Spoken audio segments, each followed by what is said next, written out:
Okay. Yeah. All right. So I'll get started then. Hi everyone, for the few of you that are here. I was supposed to give this presentation before spring break, but people were, tired of school at that point, so it's understandable that you would want to enjoy your break. So I'm going to be giving the presentation now. So in any case, we're going to be talking about quantum machine learning. And yeah, let's just jump right into it. So, we can kind of look at machine learning as either being learning patterns in data, or we could produce data with some kind of desired pattern. If we wind back a time a little, you'll be surprised to know that the origins of machine learning find themselves in the 16th century with Kepler, actually. So Kepler examined the astronomical data provided by Copernicus and Brahe, and he figured out the true orbital nature of planets. That's pretty astounding at, given the time. And these astronomical inquiries, past Kepler, it gave way to many important mathematical techniques that we're still using today, such as solving linear systems of equations, gradient descent-based learning, polynomial interpolation, least squares fitting, and many more. So let me just give a very quick intro into classical machine learning. There's not going to be in depth in any way, but just to give a sense of perspective as to, where are we going to quantum machine learning, given this foundation of classical machine learning that we already have. So we can separate it into several categories. We could have data analysis, which could include least squares regression, polynomial interpolation, certain machine learning protocols, which would be working with supervised learning methods and unsupervised learning methods. So in supervised learning methods, you're given some sort of labeled data and you're trying to learn the characteristics of that data given the labeling, versus unsupervised learning. You're mainly working with some sort of unlabeled data and you're trying to figure out, okay, what is some intrinsic pattern or patterns that exist in this data, and you're trying to learn those without any prior knowledge of the nature of the data. And then we have sort of generalized machine learning tasks, which could be mixtures of supervised and unsupervised learning. So we can kind of look at classical machine learning in these different categories. And there's a graph here just to show you what would happen if we have unsupervised and supervised learning. So if you were to imagine on the left, if none of the dots were color coded, you could see just by looking at it that they're sort of clustered on this graph in a certain way. And we would want our algorithm to be able to learn these clusters and figure out, okay, these are sort of the data points that should be associated with each other. In supervised learning, we can see that given some sort of labeled data, we'd like to separate it in this situation into two different classes of labeled data. So given data in the future, we'd be able to determine, okay, it's either this class or this other class. So that's sort of a general overview of classical machine learning. Obviously, it's not in depth by any means, but just to give a flavor of what sort of problems we're interested in solving. So I'm sure that you're already well acquainted with and quite familiar with, how ubiquitous classical machine learning has become in many, many fields. It could be in the medical field for drug discovery, image processing, and even past just trying to learn patterns in data. As I had said before, we're also now interested in being able to produce data with certain qualities or features in it. So now we have audio, video generation, and then we also have speech recognition. So if you have Siri on your phone, or with Google, you have these services that are now becoming increasingly reliant on these types of technologies to further their development. So then it becomes, okay, so we have this powerhouse of quantum computing, which is giving us this theoretical huge speed up and huge ability to perform difficult computations, and machine learning, which is a very computationally demanding field. So it seemed like putting these two together would be a sort of perfect marriage.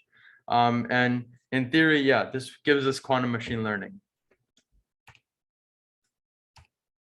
But with everything that sounds good on the surface, there are going to be problems underneath. So naturally, given sort of the precariousness of quantum computing and how computationally demanding machine learning is, we have to deal with some sort of hardware and software problems. So in terms of quantum computing, the biggest two issues that we have to deal with are quantum decoherence, which is where if we have our qubits, which are our quantum bits, and they're in a certain state, if they decohere, that means that we're losing the information that we had before. And now whatever computation we're doing, it sort of becomes garbage. And then we have gate errors. So in sort of a gate-based quantum computing model where we're applying various unitary gates on our input quantum states to evolve our system to get to some sort of solution. What if we're propagating errors by applying these gates? How can we correct for those errors? So if these types of errors happen in our hardware, due to some sort of external perturbations and things like that, we need to be aware of them and know how to correct them. And the hope is obviously that we can address these problems soon. In terms of quantum, in terms of the hardware, there are many different approaches that are being taken. So maybe superconducting qubits or ion trap quantum computers, or other types of approaches. They're all trying to get to the crux of this issue and trying to resolve them. So in terms of the software, we have to then decide, okay, what sort of computational model do we want to settle on? So the most obvious one that we've settled on so far is this gate-based quantum computing model, where we use unitary evolutions to evolve the state of our system.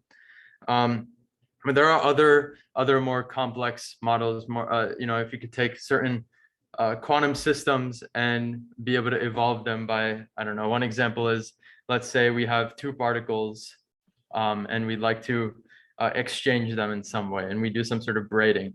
And maybe these braidings would give some sort of phase to our overall system, and that could be equivalent to applying some sort of quantum gate. So I guess like that would be the case for anyons.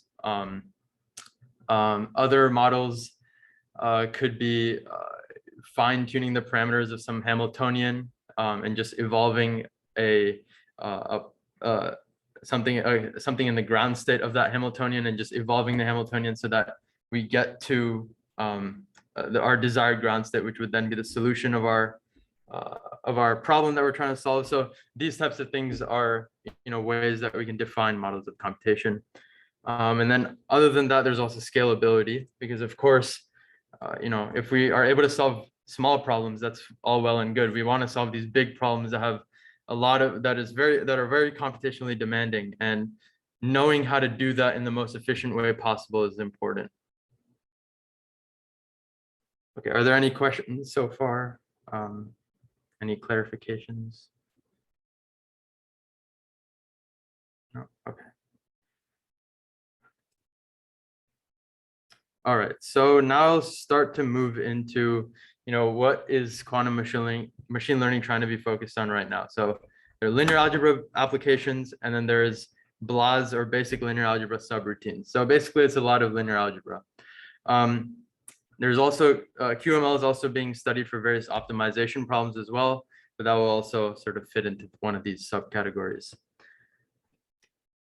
So in linear algebra, obviously, if we start in some sort of quantum state, we'd like to evolve our quantum state by applying some logical operations on it. In terms of basic linear algebra subroutines, we could have things like Fourier transform, or computing the eigenvectors and eigenvalues of some desired matrices, or solving linear systems of equations. In physical systems, we are always concerned with solving these linear systems of equations. And if we're working with huge matrices of very complex systems, obviously this becomes a pretty difficult problem classically. So we'd like to see, okay, is there a way quantum mechanically to do this more efficiently?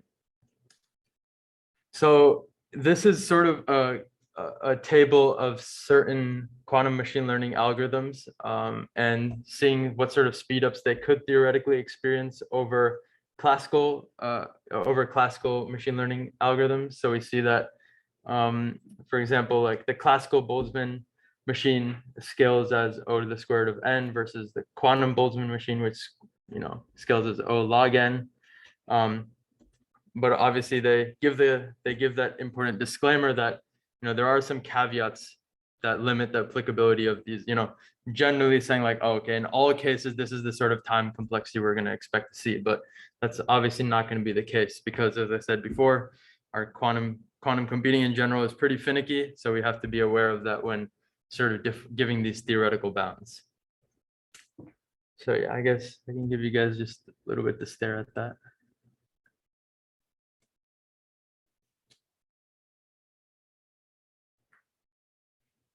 Yeah. Is the speed of compare, like, are we saying for is this architecture run this for computers in person. I'm assuming, yeah, it's probably like they have some sort of problem where they define the input size and then scale the input size, I guess. For these, yeah, maybe like how much training data that you're having to process could be a scale up, one way that they're measuring the scale up. Yeah, And this is purely time, real-time complexity. yeah, runtime complexity. There is also, in terms of space, the main issues is like number of memory accesses. And I'll get into that later, sort of what what idea of how memory is sort of theorized to look for quantum computing, because we haven't like quite figured that out yet. Since you know all of these applications in machine learning in general, we need a lot of data, and we need that available to us at the moment. So obviously you can hybridize the process where, okay, you have some sort of classical memory registers holding the data that you need, and you're pulling it into your quantum computer to use it.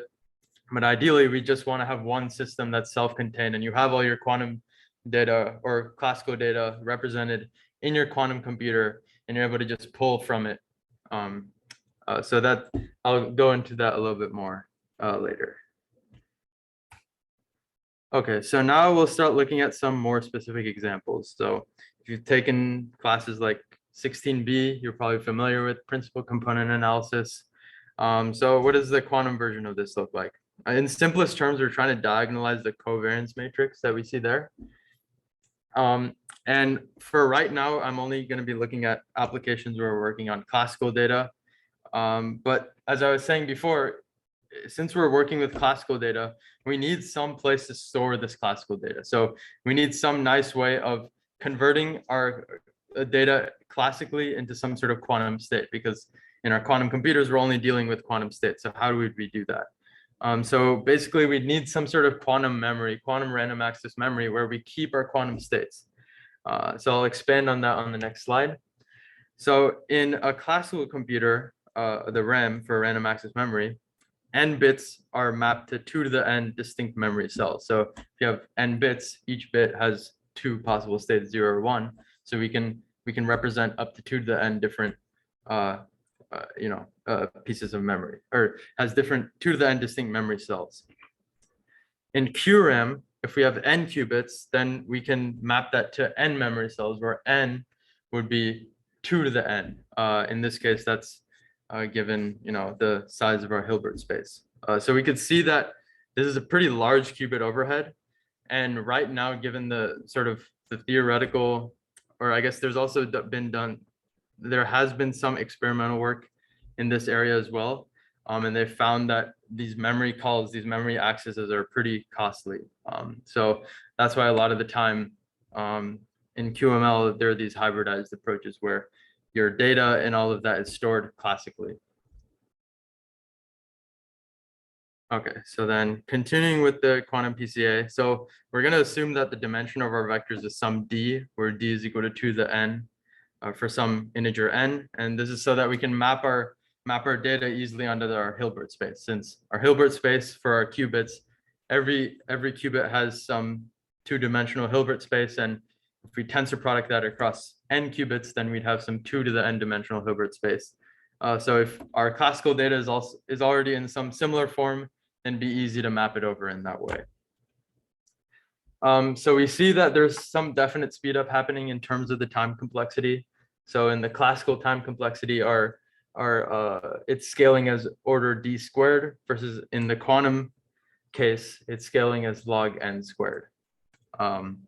And we also see in terms of the size complexity, our quantum states are only having to use log d qubits. So there are, it's not exponential speed up, but there is some sort of quadratic like speed up happening. Okay, so then we have quantum support vector machines, or quantum SVMs. So these constitute some of the simplest supervised machine learning algorithms. These include linear support vector machines and perceptrons.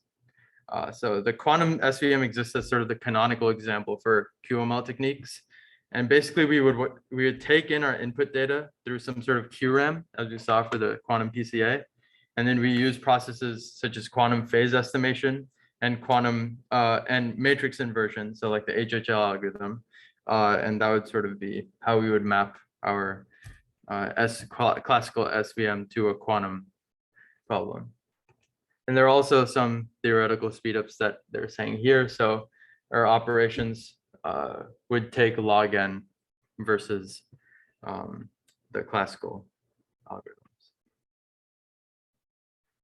Okay, so now we have this Q-BLAS based optimization. So we know that optimization is just very important in general for data analysis and various ML techniques. And it's really useful if we're trying to find some sort of best case solution to pretty difficult problems. So some of these methods in QML include quantum annealing that can be used to solve combinatorial optimization problems, solving linear systems of equations much faster. So again, like the HHL algorithm. And then we can actually modify our quantum principal component analysis algorithm in order to make it function as gradient descent or Newton's method, which are forms of polynomial optimization. And then we have QAOA, which is another one of these combinatorial optimization problem solvers.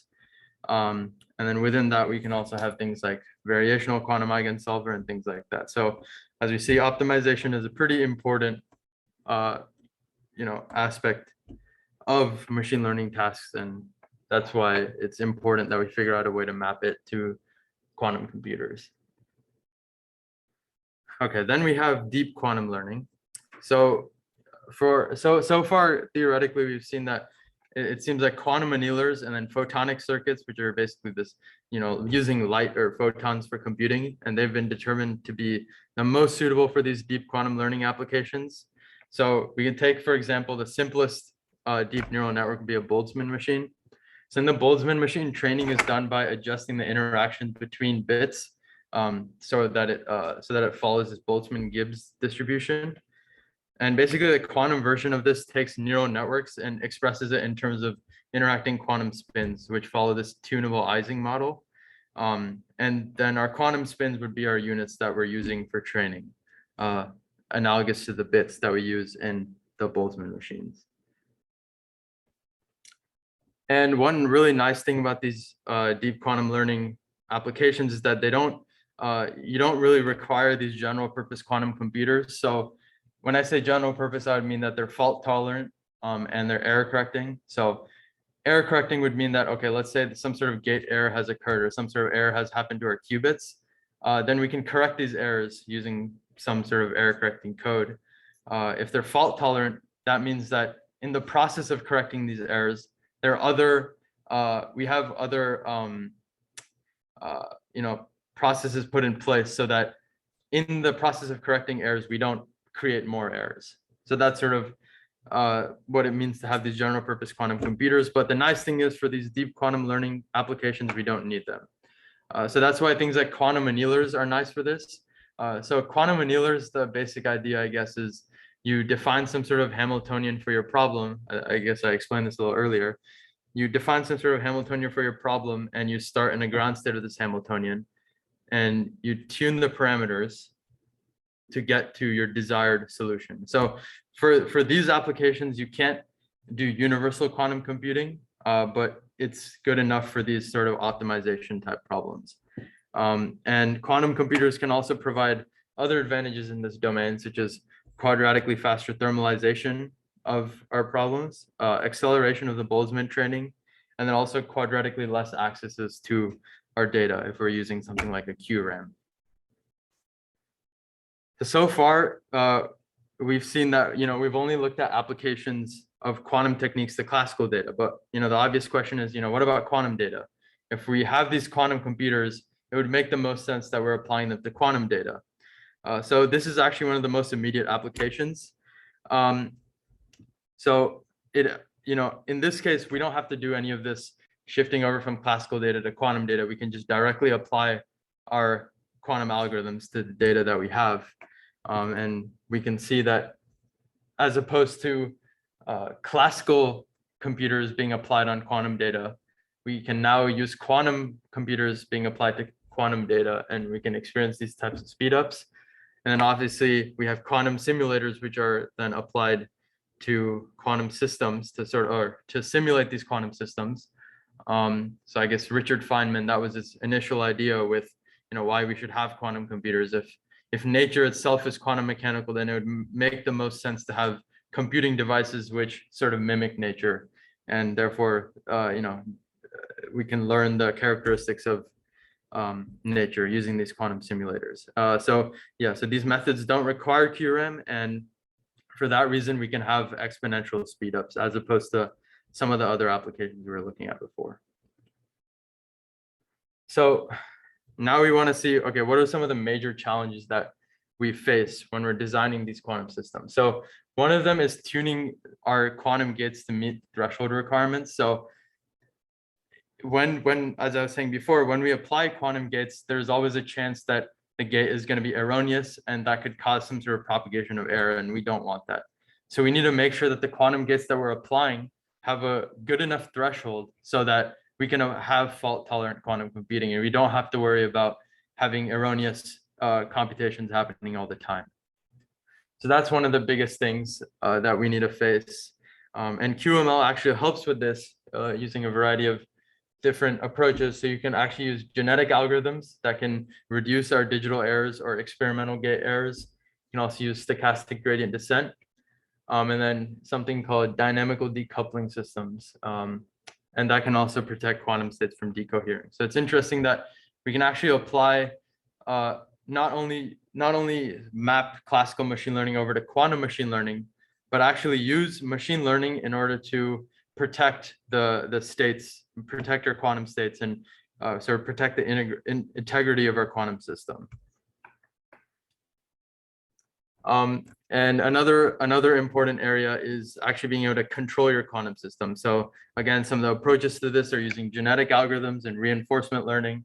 And yeah, so this is an image of some of using reinforcement learning to control quantum system. So yeah, I find that pretty interesting that we can assert this duality to the way we can apply machine learning, both in a literal sense, making it into something that can be mapped to quantum computers, but also using machine learning itself to help strengthen the ability for quantum computers to perform computations fault tolerantly.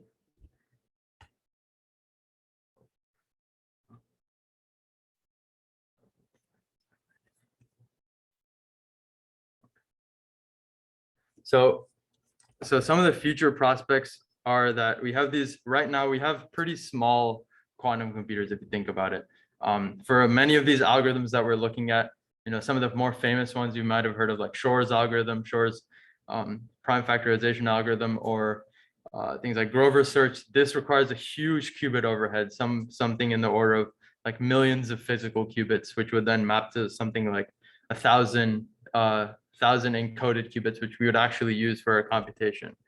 So for right now, I guess the peaks we're sort of hitting is around 100 qubits, and that's far off from where we want to be if we want to be able to apply these types of, apply these quantum computers to these computationally difficult problems. So right now we can sort of work with these smaller quantum devices and design them for special purpose processes. And we can actually use them for some of these machine learning applications. But yeah, basically, if we want to be able to realize these, realize and apply to these big dollar problems, then we need to have our hardware up to par. So in terms of the quantum devices and hardware advances we've had, we saw quantum annealers, which improve improving the connectivity and more tunable couplings. We have quantum optic arrays, and then we have QRAM, which we discussed earlier. So these are some of the quantum devices that are being actively worked upon. Yeah.